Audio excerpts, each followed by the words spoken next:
Well,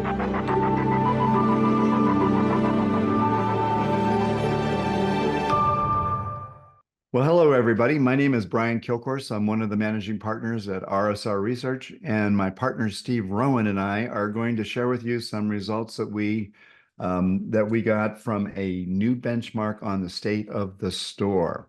I hope this is interesting for you. We've been studying the store for years. RSR is a business that essentially does attitudinal research into what makes retailers do the things they do with technology and don't do the things that technologists think they ought to do. It's always interesting for us, and hopefully it's interesting for you as well. The store in particular has been interesting to us because it seems that it's gone through some tumultuous changes in the last 20 years, particularly as the digital side of the retail business has grown. So the question really has been, what's the state of the store? Do people still love stores? And we'll get into that for just a little bit. But first, a little bit of prelude. If you remember, wasn't more than 5 or 6 years ago that people like us were writing about a retail apocalypse. And this was the wholesale closing of stores everywhere around the world because consumers just didn't like stores and weren't going to use them. And that was kind of the popular mindset around 2015 or so. This made the news. Of course, all the major networks would talk about the death of retail as we know it. It's been our contention since that time and going forward that was overstated grossly. Consumers shop at stores for a whole bunch of reasons. One of the reasons is it's fun. The stores can be a lot of fun. Another one is that it's a social activity.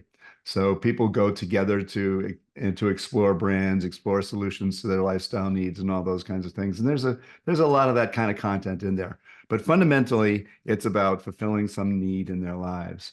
Whether it's going to the grocery store or going to a high-end fashion merchant, going to a music store, or whatever it is that you like to do, there's just an element to that people have enjoyed for literally hundreds or even thousands of years. The problem with the store is that it's not in sync with the way people live their lives today. And we're going to talk a little bit about that. But before we get into that, I'd like to introduce my partner, Steve Rowan. Steve, say hi to everybody. Hello, everyone. And as Brian said, what we're going to be sharing with you today comes from two sources. Essentially, a survey that we conducted in Q2 2024 of just about 100 retailers.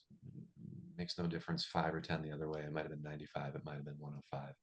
But at the same time, we're also going to be sharing with you, in contrast to that data, some data that we collected from shoppers themselves. And that was about 1,100 US-based shoppers. It's important to keep in mind everything that we study is conducted within the sphere of our North American lens. Our partners here at IORMA, who've been wonderful partners for us, the beauty of our relationship is we like to share with them with what we're seeing in our world, and they share with what they're seeing across the world or across the pond in their world. So much so that we're actually planning to do a webinar together later this month. This is being recorded in June. We'll be doing it actually at the very beginning of July, where we compare those two very things.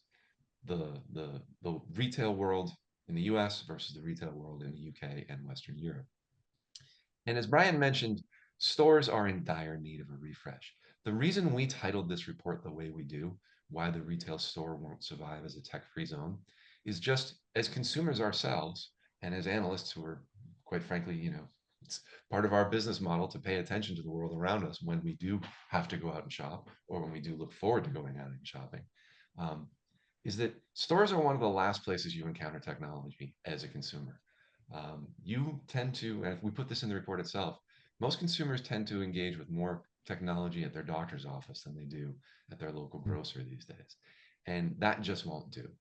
So as Brian said, it's an area of study we've been looking at since we started this company in 2007. We always do a store report. We always will. And this one, we hope you find particularly interesting because it really gives us a snapshot of where the world is in 2024 from both how retailers perceive what they think is going on within the four walls of their stores, and by the same token, with what consumers tell us is their actual experience. And as you'll see as we dive into the data, there tends to be quite a gap between those two realities. So with that, Brian. Yeah, this is a fascinating first data point we'd like to share with you. Now, again, it's attitudinal research. We ask retailers to help us to identify the business challenges that they are trying to address with technology or the opportunities that they see coming from that. We don't compare technologies. We'll never write a report on why solution A is better than solution B. We're focused entirely on the business use cases that drive adoption. Um, and that really pertains to the store, as Steve just mentioned. We've talked for years about the fact that typically a consumer, when they walk in the store, will only see one piece of technology, and that's the point of sale system. And that system is likely to be quite old. But consumers don't see distinctions between channels, and they either the retailer solves a problem or they don't. In the United States, we know that about 83% of all sales still get rung up in the store. But we also know that something over 60% of all transactions that are rung up in the retail ecosystem begin in the digital domain. And that is really driving a lot of what's happening. This only increased during the pandemic when people couldn't go to the stores and they discovered that they had a store in their pocket or their purse that was available to them 24/7. And they took advantage of those things and they haven't stopped. So the store has to essentially realign to how people are using information and technology in their daily lives to solve their problems. And you're going to see this throughout the data. Um, Retailers strongly agree that the store remains their primary strategy for growth. The numbers don't lie. The numbers are compelling. And even though the percentage of total sales that get rung up in the store has decreased by single-digit percentage points year after year, it's still more than 80% and still too big to not pay attention to. But retailers also know that stores need to be more fun and easier for consumers. And the reason they know that is because consumers are telling them that. Nonetheless, they believe, about half of them believe that customers still love to browse the stores. We would like to throw a little bit of water on that assumption. We'll share some data with you that from the consumers themselves, that although they go to the stores, they're not exactly happy. Almost as many people or many retailers believe that the majority of shopping journeys do begin online, but the store is still where most are completed. Again, the numbers don't lie. You don't have to believe the attitudinal survey that we do. That's evident in the numbers that the government produces every quarter. At the very bottom of this list is something that we throw caution to, or we underline as a cautionary tale, is that the retailers, only 35% believe that this role of the store has changed significantly in the last 5 years.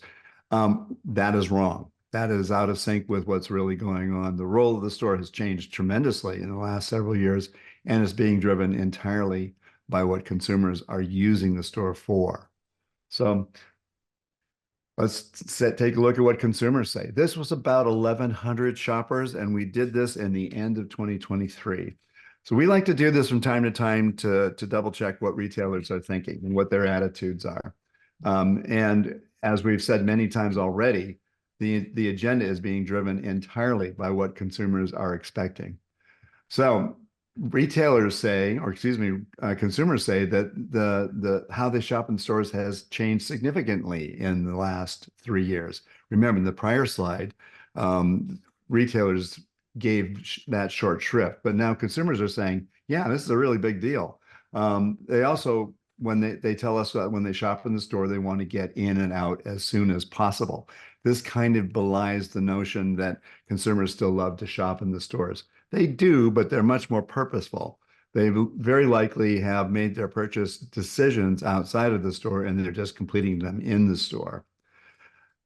Below, you'll see something that kind of gives a counterpoint to that, that 25% of shoppers still like to browse the stores, but they're running out of patience. And you'll see this in some of the data that we share. And the reason that they're running out of patience is because if instant gratification is the objective, there are many better ways to get it. So one of the things we talk about in our report is that retailers, in order to differentiate from the big e-commerce players like Amazon, need to come up with some differentiating set of value attributes. And one of them is to push on the social side of it, to push on making the store experientially more interesting. And we'll talk a little bit about that. Anyway, I don't think I have much more to say about this particular slide, Steve. Any comments And from just you? one last thing I'd like to add is this bottom point, this Okay. 16% of shoppers that say, I like how retailers are currently able to blend online and store experiences together into a consistent journey. If we had a nickel for every time a retailer talked to us about their journey and how cohesive it's become between going from the computer at home to using the mobile device in the parking lot to walking into the store to pulling back out the mobile device. Um, the truth of the matter is retailers have given themselves a little too much credit for their progress here. And we'll talk at length later about the technologies that go into making that dream a reality. The fact, the cold hard truth is, regardless of their efforts to date, consumers are not feeling the result.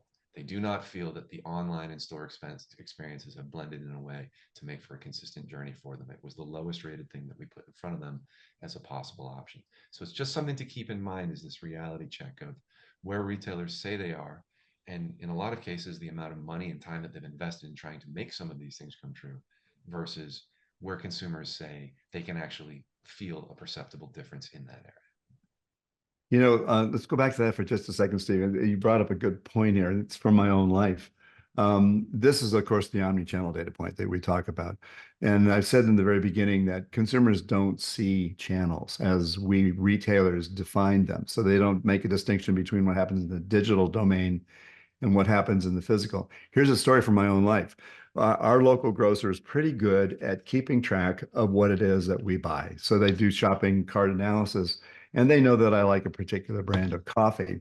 So I'll get a notification on via email saying that a discount is available to me for this particular coffee. If when I go into the store, I get onto their website and I say I want to buy it. So it makes a nice discount available. It sounds good, at least in theory. There's one little problem, and that's that the Wi-Fi access in the store is nearly non-existent. So you walk in the store and you can't get to the website to click on the digital coupon to get your discount for the coffee. This is the kind of thing we're talking about. Retailers think they're doing a great job at it, and consumers, people like me, say not so much. And you'll see this in the data. So now let's move forward, Steve. Retailers know that omnichannel is the way forward, but they're just really not ready for it. So we asked a top three question. It's important to note in RSR studies that when we ask a top three question, we don't let them answer four or two, or they have to answer three. It's a lifeboat type of a situation. And so if we get a number that's over 30% or 33%, we start to pay attention. The first thing that retailers tell us about their operational challenges is that omni-channel fulfillment. This is when the order is cut online and fulfilled in the store. It creates new labor. Well, that should be obvious, but let's remember that the tyranny of the store P&L. They don't have a lot of room to move to pay for those new activities, and so therefore it's eroding their profitability. Increasing the number of returns online is also creating new costs in the stores. And these are the things that retailers are most concerned about. But they're also concerned about employees are hard to find and retain. And there's an interesting technology angle to this. And that's that prospective employees expect to be able to use the technologies in their job that they use in their lives. And so if retailers can't offer that, for example, a mobile phone that allows them to look up product information, they're likely to look askance at that. Retailers also need more consistent store execution and employee productivity. These kind of go hand in hand in today's world. And here's the fly in the ointment. Their existing technology is not up to the challenge for today's tech-savvy customers and employees. And that is the whole point of this study, as a matter of fact, that the technology typically isn't. And there are a lot of reasons for that. In our view, none of those reasons are very good. They need to be resolved, and retailers need to move forward. Any comments, Steve, on this? This seems pretty self-evident to No, it's me. pretty straightforward. It's just a continuation of the conversation from the previous slide. Really, is that retailers know this is the way forward, and as the data unfolds here throughout our story, Hmm. part of the challenge of our particular task is, as former retailers, we're highly empathetic to the fact that what we're asking retailers to do, particularly in stores, is a lot. And we'll get into some of the internal roadblocks that have prevented them from moving forward so far. We're not attempting to beat anybody up here and say You should move faster, you should have moved earlier, you should be moving faster and earlier at the same time. We recognize a lot of the exogenous factors that got us into this place where stores feel so very out of date. And as Brian said, it relates to the store multiplier factor. Any single technology that someone's going to stick their neck out as an executive at a retailer and say, I would like to roll this out to every store, has to be fairly bulletproof, or the case for it has to be fairly bulletproof. It has to be fairly long. In the world of AI right now, we're getting a lot of excuses from retailers about why they haven't done things in the past, and they're all they make a lot of sense when you think about how expensive and how risky big technology investment is across one store, two stores, five stores, 100 stores, and so on. Our job is not to beat up on anyone here. Our job is simply to present the data as it is, retailers' view of the world, where they are and why they are. So with that, we'd like to get into some of the more granular data around where retailers are and how they hope to get themselves out of this situation. And to do so, we have to define what makes for what we call a retail winner and what makes for pretty much the rest of the pack. So Brian, if you would explain to our audience here how we define a winner and why it's so important when we look at this data through the lens of performance. Sure, sure. Thanks, Steve. We define retail winners as those that outperform the competition. And that's very simple. We use the same metrics that the investment community uses. So if there is an average annual sales lift, those that perform over that percentage are winners, and those that perform at that level are average performers, and those who perform less are underperformers, or we call them laggards. We typically group average and underperformers together as others, and winners are winners. Now, there's an interesting thing about the dynamic here. We have noticed in all the studies we've done, and we've been doing this for close to 20 years, so we're close to about 200 benchmarks, that retail winners don't just do the same things that everybody else does better. That's certainly an aspect of it, but they also tend to do different things. And those different things, by and large, are related to the consumer and the competition, where average and underperformers tend to view their challenges kind of internally. They look inside the theoretical four walls of their business, and winners look outside of their four walls. And this is such a consistent behavior that after all the years we've been doing this, we kind of take it for granted. But it's worth pointing out, and we do that at the end in our recommendations. So here's the first bullet point right off the bat, and that's that winners are much, much more aware that consumers are hyper-informed and demanding than they've ever been. Average and underperformers aren't completely bought in on that notion, and much to their detriment. Winners also see same-day shipping as a threat to their stores.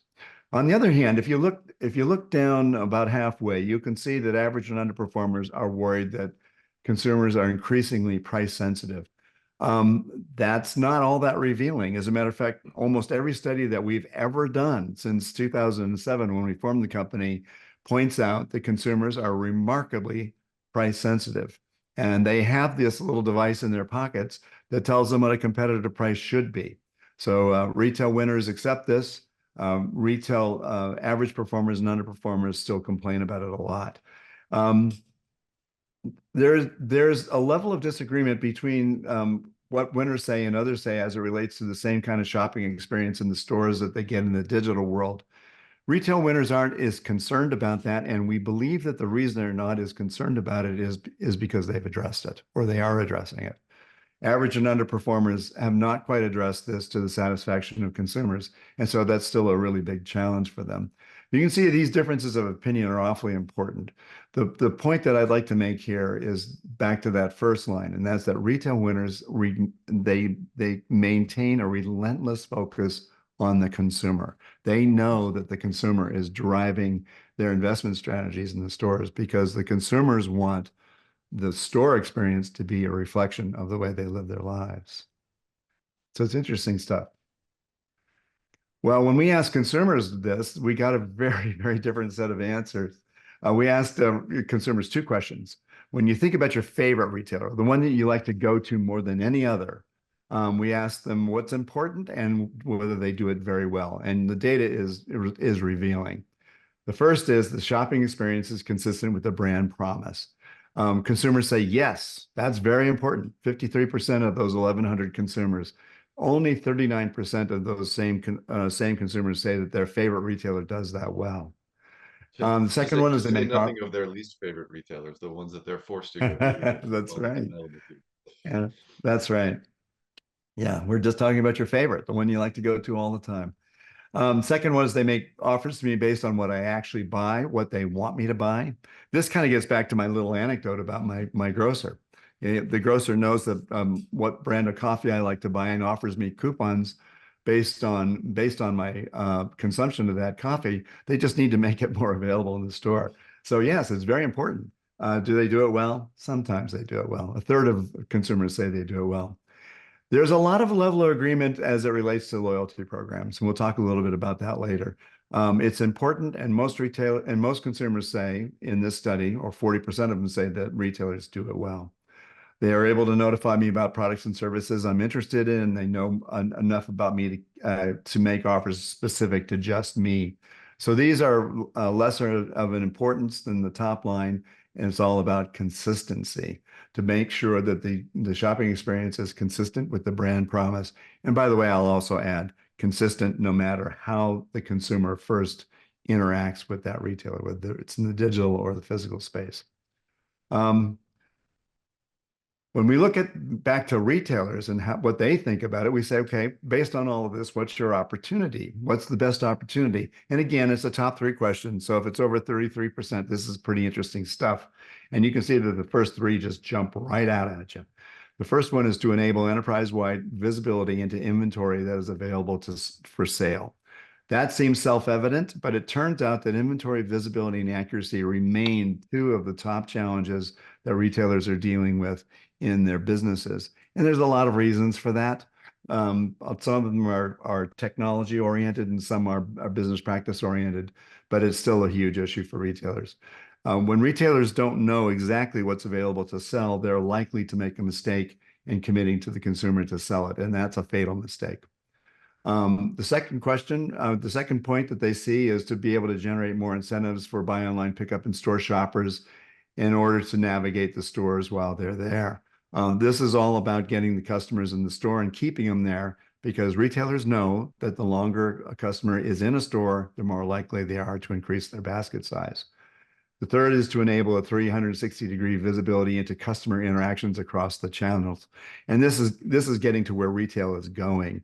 Retailers are very interested in using new generation analytics in real time to be able to improve customer interactions, no matter which channel they're working in, whether they're working in the digital e-commerce space or they're in the call center or they're in the store. Retailers know that consumers are leaving lots and lots of information to them to be able to fine tune the value offering and they expect it. So retailers are trying to figure out how to do that. Those are the top three, and they're really big opportunities, but of course, they all imply a huge investment in information technology going forward. So, Steve, anything you want to add to that? No, we talked several times in the report itself about how the dream must become reality. Mhm. If you think back to a few slides ago, when um, consumers said that the thing that they were least impressed with so far is how shopper or how their brands, even their favorite brands, are able to make the shopping experience consistent, however it is that the consumer wishes to shop, whether it's in store, online, again in the parking lot, while walking around the store with their phone. These are the things that need to happen in order for that dream to come true. And number one, and we see it in our supply chain reports, we see it in our merchandising reports, we see it in our store reports, it shows up everywhere. Retailers understand that the magic key to all of this is, can they do what they say they can do? Can they make sure that their inventory that they have that is available for sale is consistent across whatever channel it might be? I know Brian already talked about this as the number one data point, but it's just worth mentioning again. This doesn't just show up in this report, it shows up in nearly everything we do. So retailers are aware. And awareness is a very important key to any sort of forward progress, as we all know. They are well aware of what needs to be done. And as Brian just said, there's a lot of complicated factors that go into that. So as this data unfolds, we'll see more of those things. This is a perfect example of that. We're Let's talk talking about about returns the here. unintended consequences of accepting everything that's ordered online in store. Well, retailers have kind of boxed themselves into a corner when it comes to returns, and this is accelerated dramatically with the pandemic. That people would buy things online, have it delivered direct to their door, and then they decide that it wasn't right for them. And so the question is, what do you do with that inventory? Retailers are working to get consumers to bring those returns back to the store. And there's a lot of good reasons for that. One of them is that the consumer is in the store. And if they're there, you have an opportunity to cross-sell and upsell.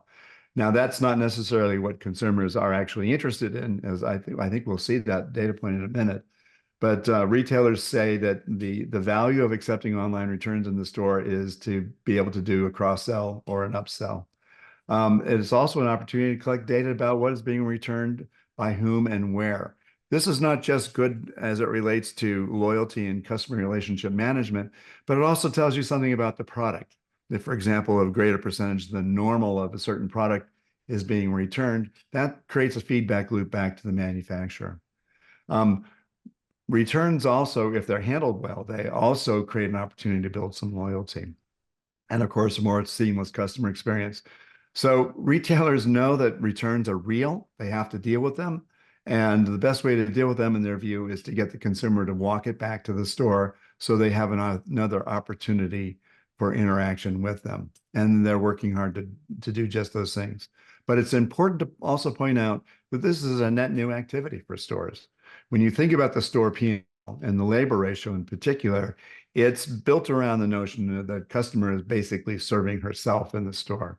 And the increased interaction with employees in the store creates new costs that have to be accounted for in some way. There was a study published a couple of years ago by Bain, the private equity company, that indicated that there's about an additional 11% cost to serve as a result of all these new omni-channel behaviors. Now, let's keep clear what that 11% is. It's the cost to serve. Now, the point is that most retailers aren't really sure what the cost to serve is, that a good margin hides a whole bunch of things.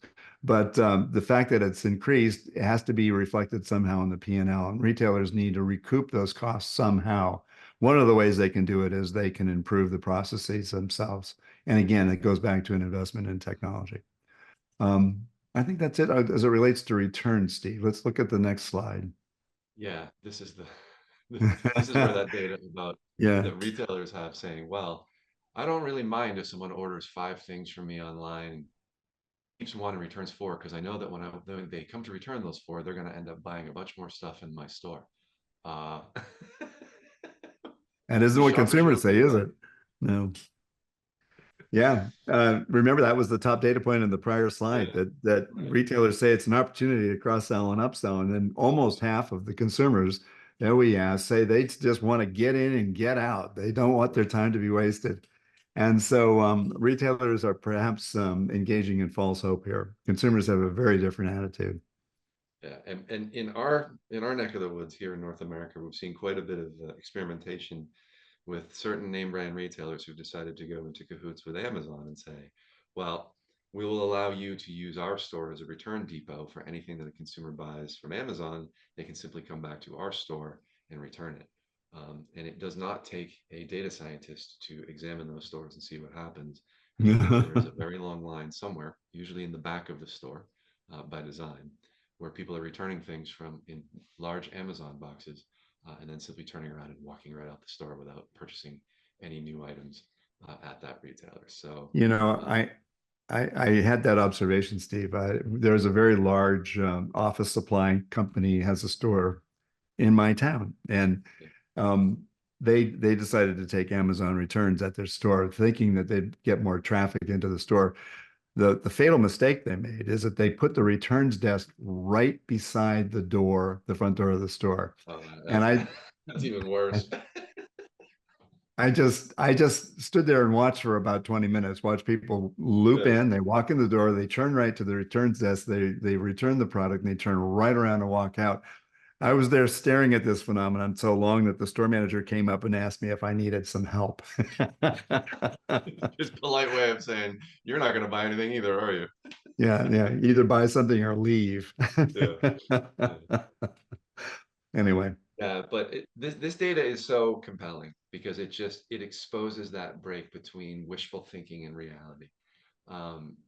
This 17% of consumers say, well, I'll exchange the item that didn't work out for me, start shopping, and usually end up spending more money than I had originally spent online.